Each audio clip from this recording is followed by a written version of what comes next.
Hey guys, Tony here. Back once again to do another random record pull, and the pick for today is a really good one. An album I like quite a bit, and good story that goes with it. That is Red Hash by Gary Higgins. Fantastic psych folk album. Originally released in 1973, privately pressed, 250 copies. And as you can imagine, originals of this are very rare and expensive when they do turn up. Now, Gary was from my area. He's from Connecticut. In the late 60s, early 70s, he was in a band from Connecticut called Random Concept. And as an interesting side note, in that band was Simon Cox, who later went on to be part of the early electronic duo Silver Apples. But yeah, he was in the band with Gary. And they left Connecticut and went to New York, hoping to get something going for the band.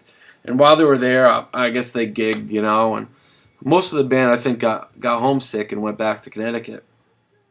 And at that time, Gary was said that they were just a bunch of hippies living in the woods, living together, smoking weed and stuff. And at that time in rural Connecticut, their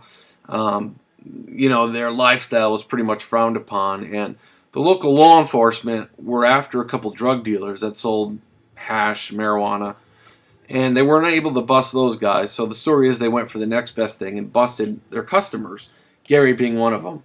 And they were arrested for selling marijuana. And Gary said they were just users.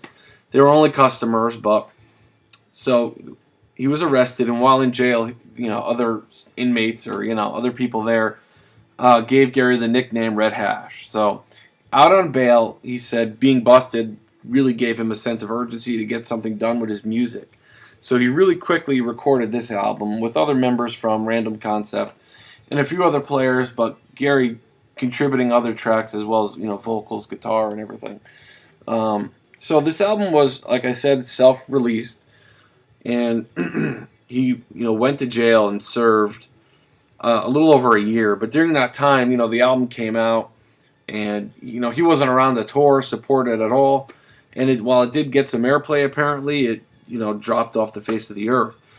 Gary went on. I guess the story is he moved to the West Coast for a little while, came back to Connecticut, got married, had a kid, became a registered nurse, and kind of forgot about this album.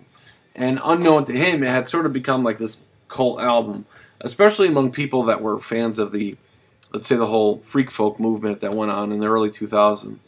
And the story is that, what's his name, Ben Chesney from Six Organs of Admittance, Comets on Fire. He was on Drag City. He got a hold of this album, loved it, and apparently recorded a cover of one of the tracks. And he and Drag City were trying to track down Gary because they wanted to reissue this and couldn't find him, but somehow, they got a hold of each other, and Drag City then reissued this. And like a few other people from, these psych folk artists sort of their career really had a resurgence, like Vashti Bunyan, for example. People like that. So since then, this album has really gotten the acclaim that it deserves. It's a fantastic psych folk album. Very pastoral, very nice. And there are a few tracks on here that I swear, like with the right sort of push, probably could have been a hit. And the difference between this and a lot of other obscure sort of albums that later on get reissued and get recognition is that the production on this is fantastic. It just sounds really good. The song that Ben Chesney or Six Organs of Admittance covered was Thicker Than a Smoky.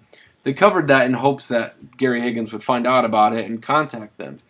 But anyway, that is probably the best track on the album, Thicker Than a Smoky. If you don't know this album, look up that song. And then after that, it didn't take too long. It sounds like that could have been a hit, It's just such a great track. Probably one of the more upbeat songs on here. For the most part, what you have is these very sort of gentle, pastoral, psych folk tunes, And Gary is, a lot of the songs, the themes in his songs are a lot to do with traveling and wandering and sort of searching for something. And you get this feeling of loss. Like there's a sadness to, not only to the songs, but to his voice, his delivery. Another great track is Unable to Fly, just a beautiful song. Another song that really, it's like out of place on here, it's strange, but Down on the Farm It's often compared to Captain Beefheart, where he's singing in a much gruffer voice than on the rest of the album.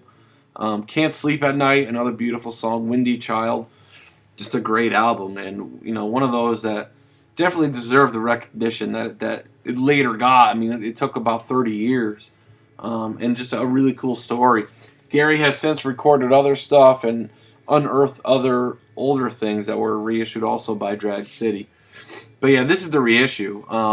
Originals are just impossible, very expensive. I do know people that have found them in my area, but yeah, I would love an original. So the reissue, Drag City initially put out 5,000 copies of the reissue, quickly sold out. And at the time that I was looking for this, you couldn't get it for like under $100, the Drag City reissue. But I eventually found one for probably about $50, and I was really happy about it. And of course, the reason why I was able to get it for that price was because it was being reissued. And had I waited a few more months, I could have bought it, the same exact thing, for $18 or something, But I kept it, I was happy with it. So, a fantastic album from 1973. If you like psych folk sort of stuff, you'll love this. It's often compared to Skip Spence's Or and a few other albums like that. This came with a bumper sticker, Red Hash is Coming. An insert with the lyrics, fantastic lyrics. The record, of course. And it also came with a 7-inch. The 7-inch, I'm really going to discuss too much. I mean, Don't You Know, I think, is a newer track. And The Last of the Great Sperm Whale is a track recorded, I think, after he got out of prison. And it's a story about a whale that's in captivity, is freed, and then sort of goes on a rampage. And, it's sort of like, I'm sure, how he was feeling after he got out of prison. But anyway, again, Gary Higgins, Red Hash, Drag City. Probably still able to get it. Check it out. Fantastic album. There's the back. So thanks for watching, guys, and I'll be back soon. Please leave comments. Thanks.